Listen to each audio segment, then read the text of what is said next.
The Sportsman's Arms Hotel in Hobart Road, New Lambton is a classic Federation pub. Built in 1903, it features a large veranda which overhangs the footpath, one of a few examples of its kind left in the city. It was bought by the club next door, but continued to operate under its own licensee until this morning.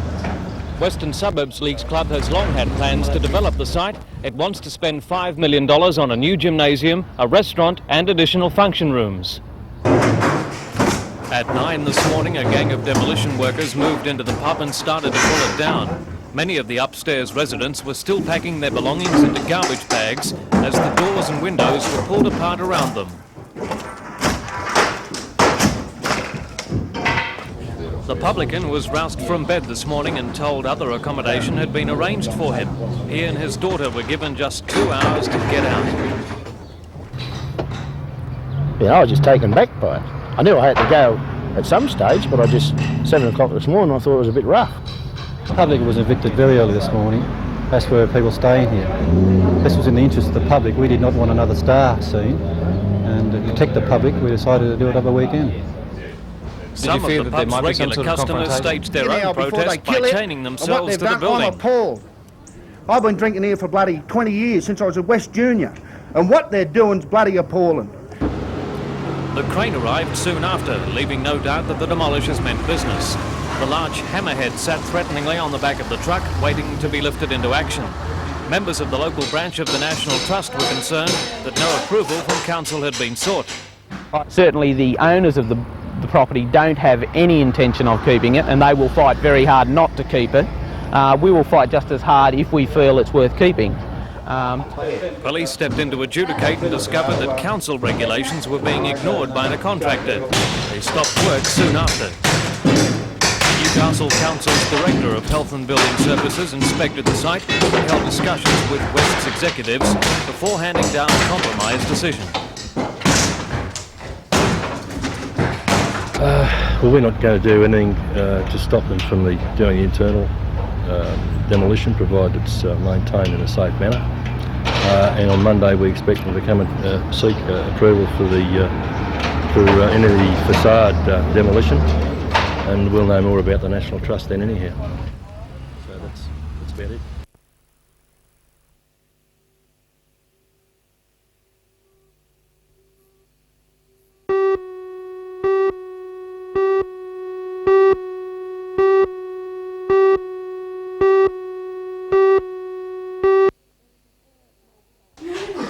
There was an air of nervous anticipation today as Year 12 students waited outside halls and drama theatres. It was the beginning of the HSC and everyone knew it only too well. For most, it's a time to put the weeks, months and years of study to the real test. At Cardiff High School, it was not only the students and parents that were apprehensive, so was their headmaster. We know that we're all going to go from here and put our bet on rising fear, I think might be a topic bet for the day, as far as we're concerned. And the main thing is no post-mortems, all right? No post-mortems. There's no point.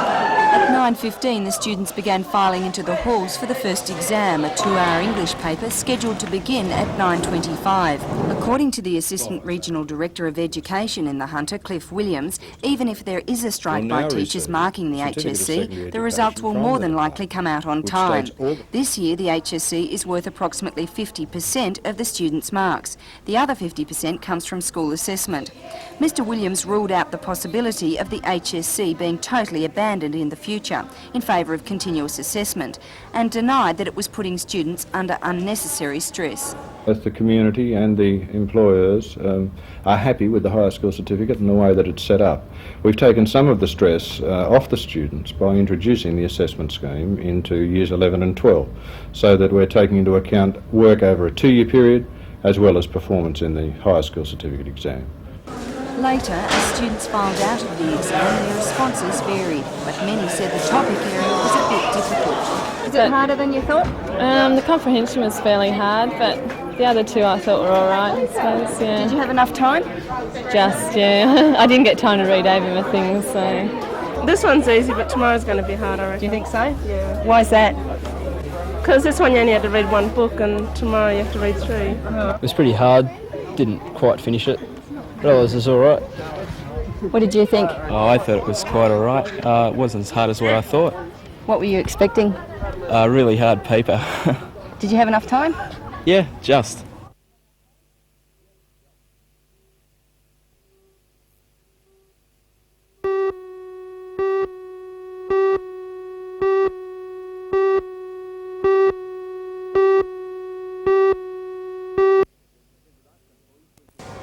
Since its introduction, Police Week has proved a highly successful public relations exercise, but up until now something's been missing. The average working policeman or woman had very little to do with the week, most of the community contact being made by the public relations section. They're still doing the brunt of the work this week, but this time the exercise has been expanded to include the rank and file.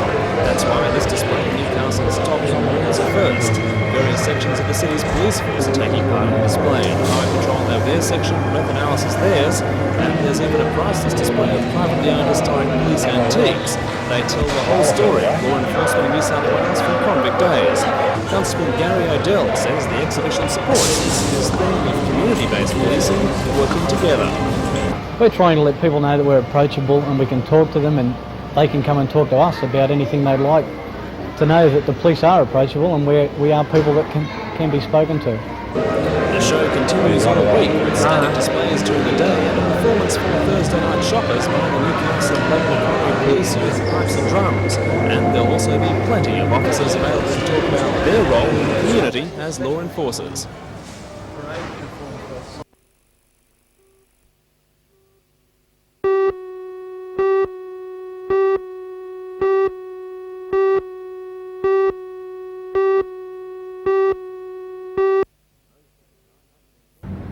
Most of the 900 employees at the Sulphide Corporation plant remain unaffected by the industrial dispute, but about 270 FIA members working in the plant's zinc smelter and canteen have stopped work until 7 o'clock tomorrow morning. The 24-hour strike comes hot on the heels of a 3-day stop work over the weekend and yesterday as union members objected to proposed changes to their leave rosters. Under the old system, the workers could take leave at popular holiday times during the year, but now management wants to introduce a rotating rostered leave to offset the cost impact of a 4% second-tier wage increase. Already about 30 to 40% of employees work under this arrangement. Senior executive members at the plant have foreshadowed the possibility of Arbitration Commission involvement in the dispute, but as yet no official application has been filed. A spokesman says it's hoped that the FIA members and management will resolve the dispute without the need for further industrial action.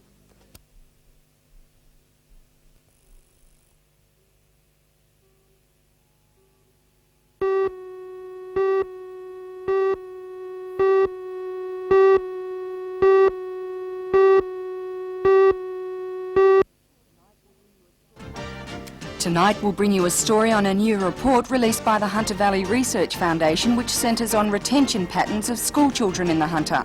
The report makes a controversial claim that the government should consider paying students to stay at school past year 10. For all the news, join us tonight at 6.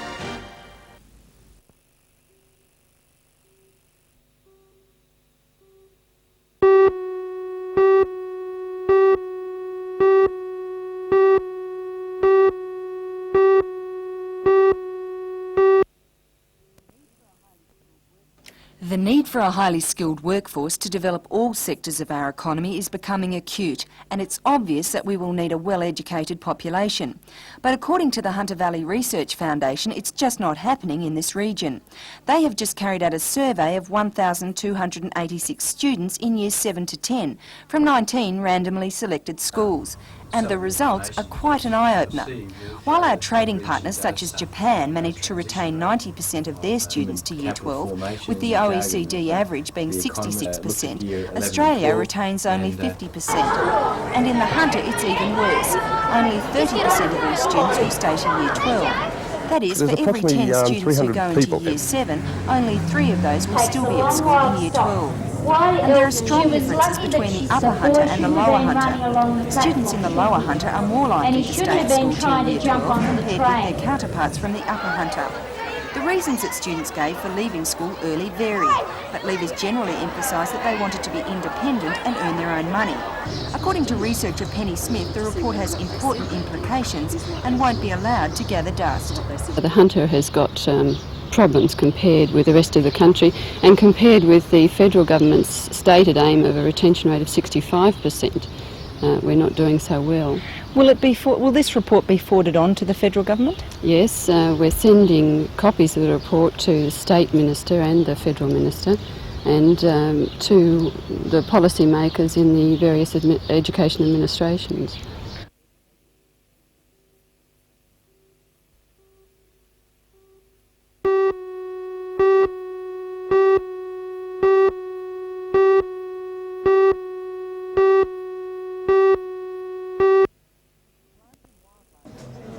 Plant and wildlife illustration is a particularly specialised area, but in Newcastle it's an area that has taken off with a select few at the CAE, and the standard is remarkably high. The field was given a boost in 1984 with the establishment of a plant and wildlife illustration scholarship from an anonymous donor. The scholarship of $1,500 each year is open to students enrolled in the plant and wildlife illustration course, which is part of the Graduate Diploma of Art course. This year the standard was outstanding, with a series of entries by 4 students. Environmental Planning Minister Bob Carr had the task of naming the judges' choice, Anne Young from East Sea. Comes from, well, we ought to arrange for an exhibition of Anne's drawings, I think, in Queensland, because it might persuade people up there in 1987 that they ought to do what we did in New South Wales in 1983. While at the CAE, Mr Carr took time out from the illustrations to release the Lake Macquarie Environmental Audit Report.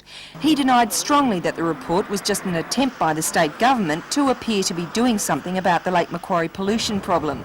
He said the report showed definitively that steps were being taken in a number of areas. He admitted, however, that what he called the lake's diffuse source pollution was not proving easy to mop up. Well, we've tackled the problem of toxic metals in the lake. There are no more of those going into the lake. We've put controls on the thermal pollution from power stations. But the problem we're left with is a much more complex one. It's the urban runoff from all the suburban areas in the lake catchment. Now, it's that that's causing the problem of nutrients and of sedimentation. And it's a much harder problem to address than a point-specific discharge from industry. To cap off his visit, Mr Carr went to the Shortland wetlands, where he officially opened a bird viewing tower. This should make sticky digging into the private lives of a colony of egrets somewhat easier.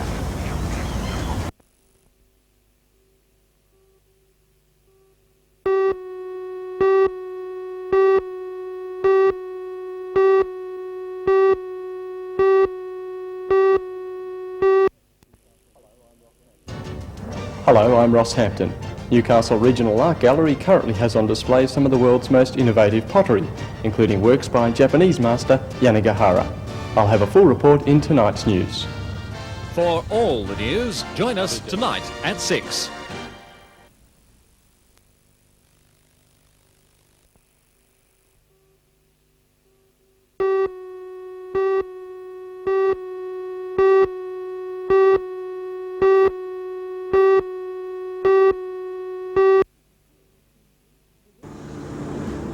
The William IV sailed into Newcastle Harbour a month ago, berthing at Merriweather Street Wharf for final touch-ups and fittings. But today was a memorable one for the team of dedicated workers who have painstakingly built the exact replica of the first Australian-made steamship. The centrepiece is the side lever steam engine, designed locally and built from scratch. To comply with the Maritime Service Board's requirements, it was warmed up as engineers stood by looking for any signs of faults or tight spots. Bearings were checked for the right temperature and the pressure valves were given the once-over. The coal was piled in and the all clear was sounded. Engineers say a few minor adjustments will have to be made before she goes to the dry dock next week. It's expected the vessel will undertake sea trials by the end of the month before she sets sail as a fully operational floating maritime museum. Although she won't operate as a tourist vessel, enthusiasts will be able to climb aboard on public holidays and weekends. The course is set for next year, where she'll proudly take her place in the bicentennial celebrations, visiting the ports of call the original vessel made along the New South Wales coast.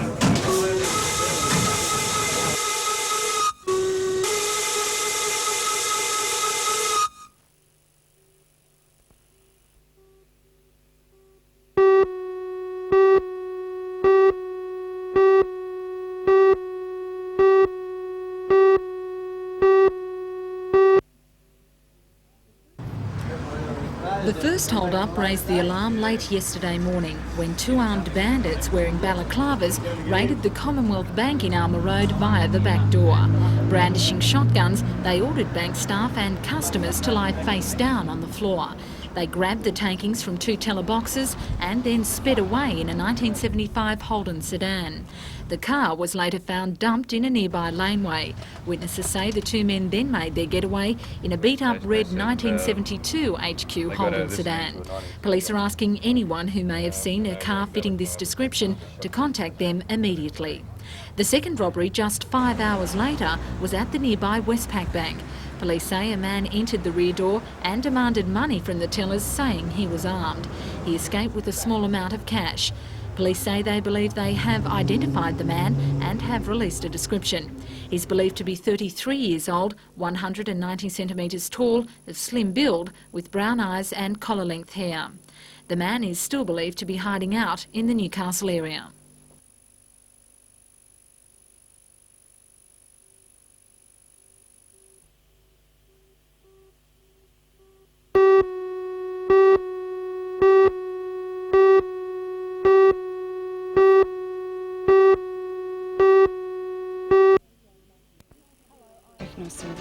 Hello, I'm Jane Button. Tonight I'll be reporting on the need for a recognised seal of approval for commercially marketed goat's milk. One dairy goat breeder says that contaminated milk might be slipping through because there is no such seal. For all the news, join us tonight at 6.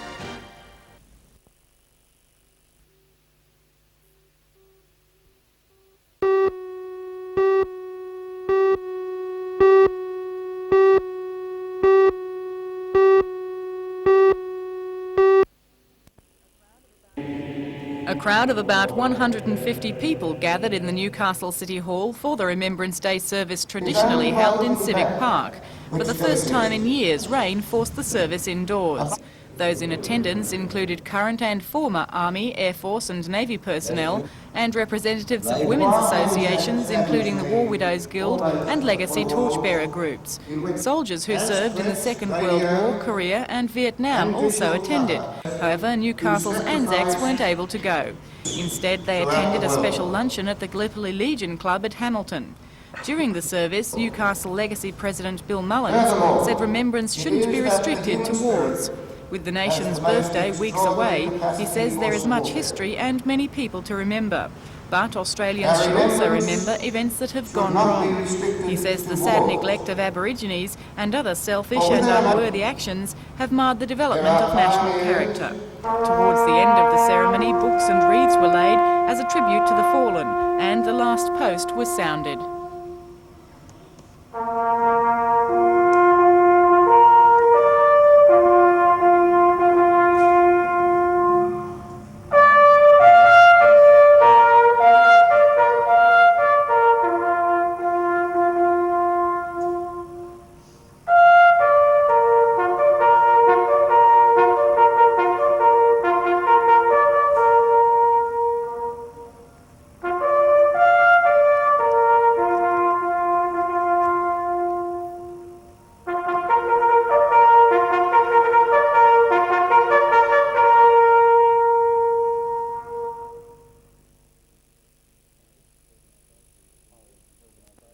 whole organisation will be the reconstruction of part of the 1854 Hexham to Minmai Railway to complete the original rail line, and around that there'll be a number of other projects which will be. This booklet, now available free of charge from the Constitutional Commission, is a brief summary of 2 years' hard work. The 5 advisory groups under the Commission have travelled around Australia listening to people's views about updating the Constitution, which has seen little change despite 38 attempts since it was established in 1901. Researching with the Individual and Democratic Rights Committee, Thomas Keneally believes there is a great need for constitutional change in many areas, but says it will be up to the people to decide. The Australian people will be asked at referendum if they want their constitution to be changed in certain ways. For example, freedom of religion, which in the constitution extends only as far as the federal sphere. Do they want to extend that to the state? And on each issue they'll have a chance to vote yes or no. They're the only people who can change the constitution. Are Australians interested in the Constitution? One of the great failures of our education system is that it hasn't made us aware of it. So we did an inquiry into how many Australians know they've got a constitution, and one dear old woman said to us, well, I've got a damn good constitution, I don't know about them, she said. So basically we don't know we've got a constitution, we don't know what's in it, and we don't know that most of our traditional Australian liberties don't get a mention in it.